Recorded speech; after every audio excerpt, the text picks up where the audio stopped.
All right, this is Kwame Selassie, the Black Hebrew Jesus here.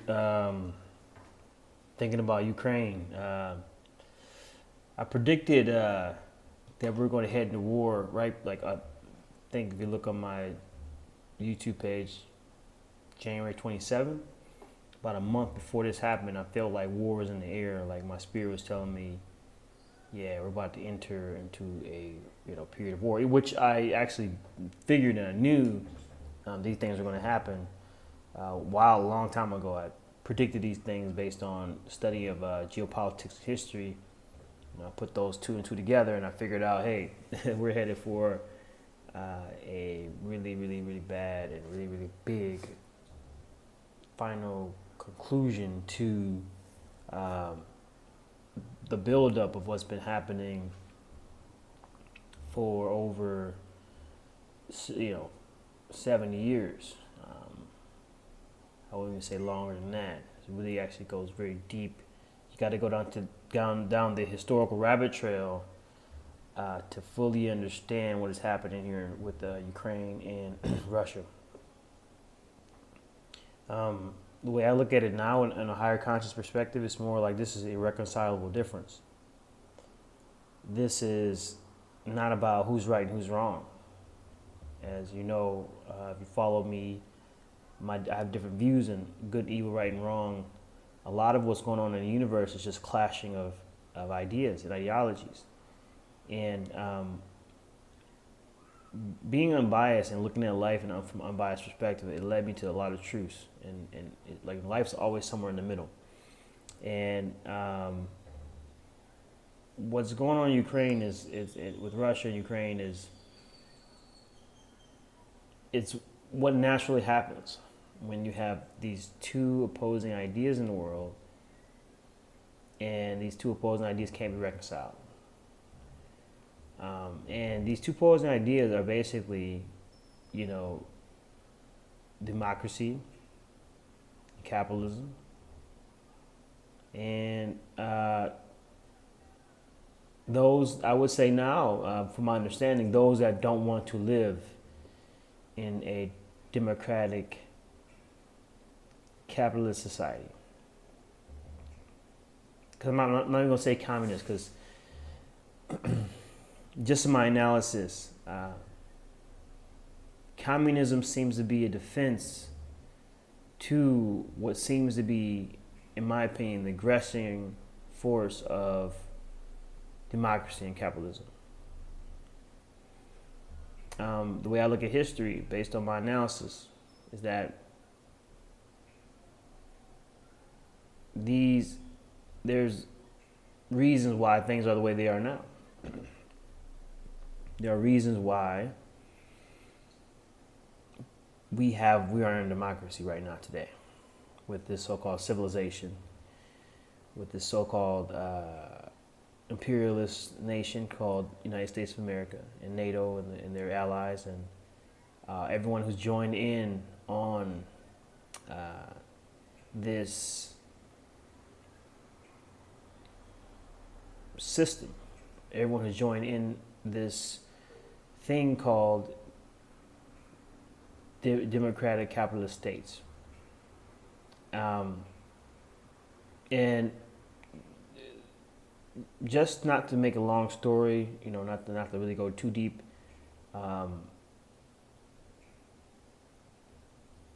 What we call the democratic and capitalist countries that won World War II, which was the United States of America, came out supreme. And once these powers came and established themselves, it created a problem in the world. The rest of the world said, hey, these people got some power, and they could impose their way of life on all of us. Because I'm not sure, I don't know, most people don't realize these things, but because they don't look hard enough, they don't look deep enough, they don't study, they don't research, they don't dig. But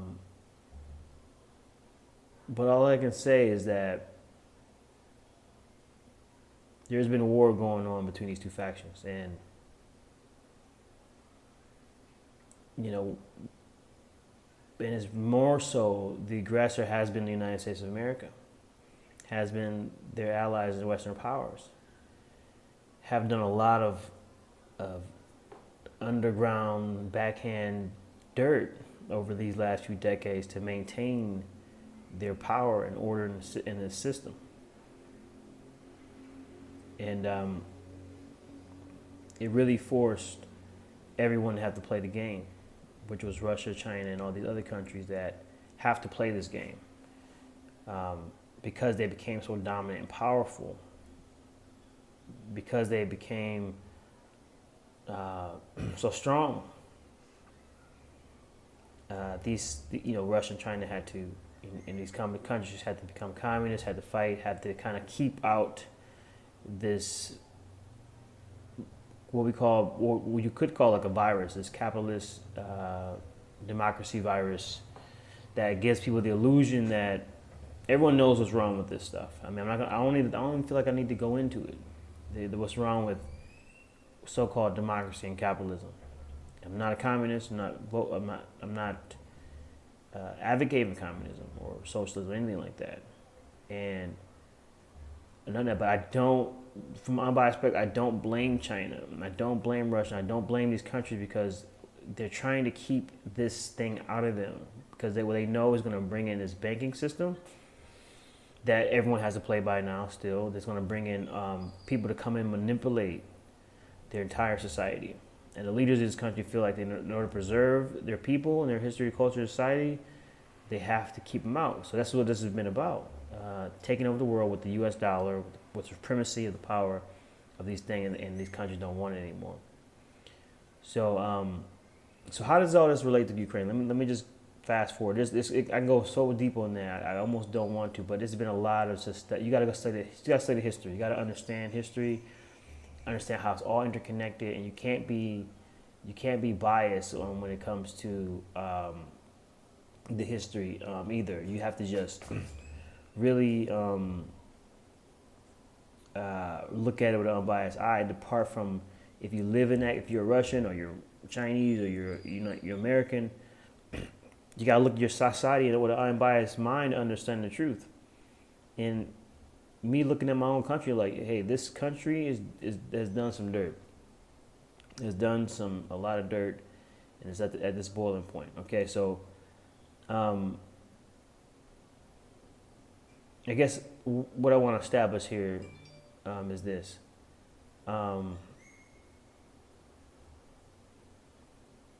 That because the U.S. and United States of America pretty much got powerful, and they are now have entered Ukraine, basically with all of they enter Ukraine with all of their weapons or bio labs and different things like that, and they're in the Ukraine, which is on the border of Russia. And from Russia's standpoint, it's like you're trying to bring in the country the area that's basically been a buffer zone between the two, between NATO and Russia. You're going to bring that down. And if you do that, you're too close for comfort. So as these deals have been going on in Ukraine, just like a lot of the deals happen over where the NATO, United States of America, and all their allies come into these countries and they destabilize them and they make them join organizations and so they get more powerful and stronger and eventually overtake China and Russia by joining all these countries in democracy. And in the name of democracy or in the name of these alliances with the U.S. dollar, things like that. So basically saying all these things to say, these countries do not want to play anymore. They don't want to play anymore. And they've encroached on Ukraine, which is Russia's always felt like Ukraine is a part of Russia because they believe that basically Ukraine gave birth to Russia. It is Russian. It is connected. I'm not saying that, I'm not taking a side here per se, but I understand where they're coming from. I understand why this is happening. So we have you have a whole and a society that has always been historically been the enemy, suddenly taking over a country that's closely tied with with them. So if you're any type of, if you're on any type of side, if you're an antagonist or protagonist or whatever, one side versus another, if you see your enemy coming and getting closer to basically to the closest, getting close to you as possible, that is a strategic move. It's like putting your, you get your queen right in front of the king in the chess game. Like, he's done. So if they move into Ukraine, that is a total threat to Russia, and they're not going to stand for that. So Russia said, you know what? I'm tired of all this stuff. They're trying to come to Ukraine. I'm gonna make a stand, and he's going to invade Ukraine and take it back to make sure it stays under Russian control, so that they don't keep on inching forward. So this is always this. So this goes back. Saying all to say, I just want to do this video to kind of explain why this is happening. And I'm not going to go fully into the history. Maybe I will one day, but you got to really dig on the history yourself. But this is a strategic attack on Russia, they feel like. And this is not going to change. This is only going to escalate because now they got the whole United Nations. The whole entire United Nations is having I was just watching, that's why I decided to make the video. It's having a general assembly to discuss the fate of Putin. And it's not looking good.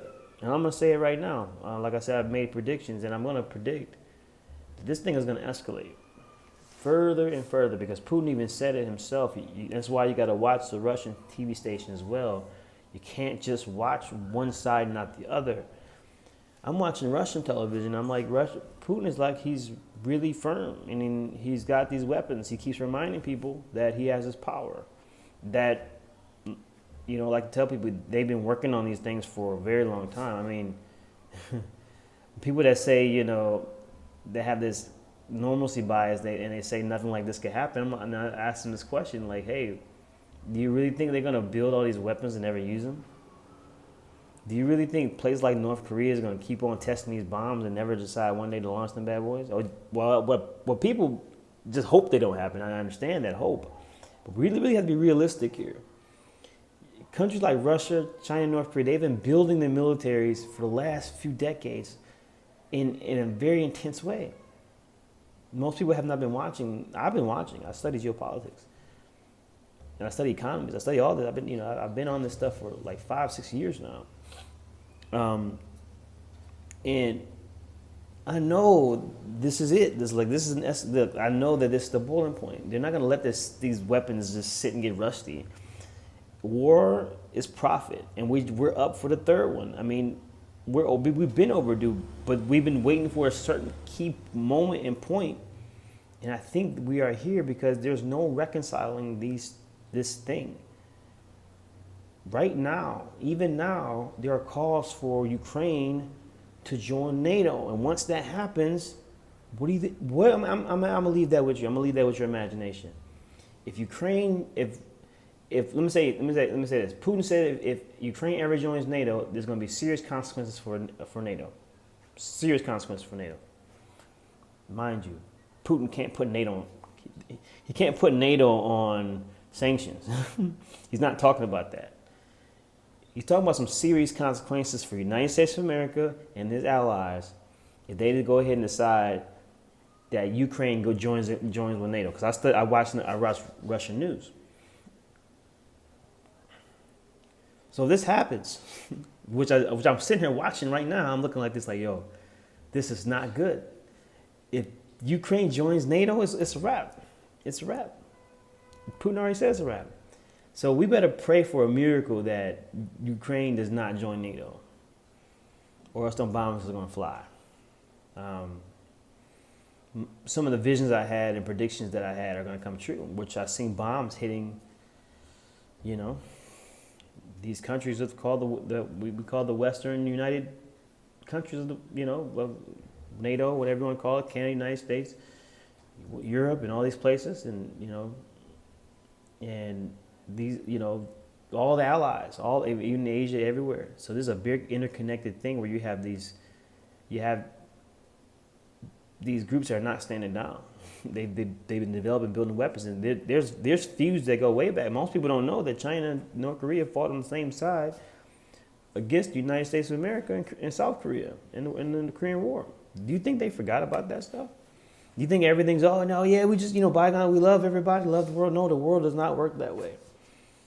Revenge is always at the door, man. So we are at a state of where this boiling point over 50, 60, 70 years, whatever we even call it, it's espionage, been stealing intellectual property, all this stuff has been going on and on and on. We're just at that point where, hey, it's time for it to pop off. And you have to get ready, get your mind ready for it. And that's what I'm here to talk about, people. You can't do much other than prepare your mind, prepare your spirit, prepare your heart first. Make sure you're right with yourself and you're on your soul journey.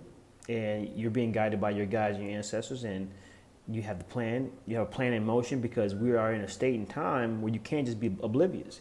You cannot be oblivious. You got to have situational awareness. You can wish and hope for trying to manifest your dreams and desires, but if the whole thing is falling down, what does that matter? If the whole entire thing is falling apart, what does that matter if you trying to be an actor? What does it matter you trying to be a business owner or have a family when the whole world's about to may go up in flames right now? So we don't wish that to happen, but you got to factor that in as a possibility. Say, hey, do I want to, if it's possible for the United States to be attacked, which it is very possible. Russia, they already have the number with it. I'm not going to get into hackers and stuff right now. I'm not going to get into the hacker stuff. I'm not going to get into Russia's plans, because I know some things. Their plans for America are not good. And the CIA, everyone knows these things. The government of the United States knows what they're capable of, but they're not going to share it with you. He's going to freak you out that what the governments can do, what our enemies or what our United States of America's enemies can do to us here on our infrastructure, which they have already done. This whole thing has been a war ever since 2020 started. This whole thing has been some kind of crazy ass secret war. And now it's being manifest in physical form. So this Kwame Selassie Black History, I just want to enlighten you guys on what's going on, and not to put fear, but just put a situational awareness in your minds. Hey, we are in for something in our lifetime that we have not seen. Even people that, like my mother's age, she has not seen the World War. But I prepare my mind because I study world wars. I study wars all over. I know how they work. I know how long they last. I know what we're headed for financially. I know everything that's about to happen. I've studied and I know what's going to happen. And a lot of that is based on when these wars happen, money goes, everything goes. Everything, the whole society fall apart. And that's why we're going to get into what's called the Great Reset, where you're going to own nothing. That's what they're trying to do, is take all of our everything away and make us dependent upon the government. But it's a struggle. So we're not going to let that happen. That's why we got to talk about these things, make you guys aware, and we can fight back. Because if they're trying to start this war stuff, if we say we don't want to fight wars, who's going to fight the wars? Who's going to fight? If the Russian soldiers be like, I won't fight no more, man. I don't want to get killed for this stuff, man, for some old beefs you guys had back 50, 60, 70 years ago. What if United States soldiers said that? What if other member nations of NATO and these different countries say, you know what? Let's not do this. That's a possibility. But on a probability scale, that's the only way that we can avert this type of thing. So, just want to put that bug in your ears. Kwame Selassie Black and Jesus once again. Stay watching. Keep your eyes open. Keep your eyes up. Stay strong. And we're about to enter a season where you gotta get right. So I feel like I'm gonna be a guide here during this time. This is why I'm back. This is why I'm alive. Not that I keep going on. This is why I'm alive, is to guide people through tough times. I train my mind. I keep training myself for transitional stages of history, and I've been ready for these transitional moments because I understand how these things work. All right, so it's Kwame Selassie Black one more time. All right, y'all be easy. Y'all peace out. One.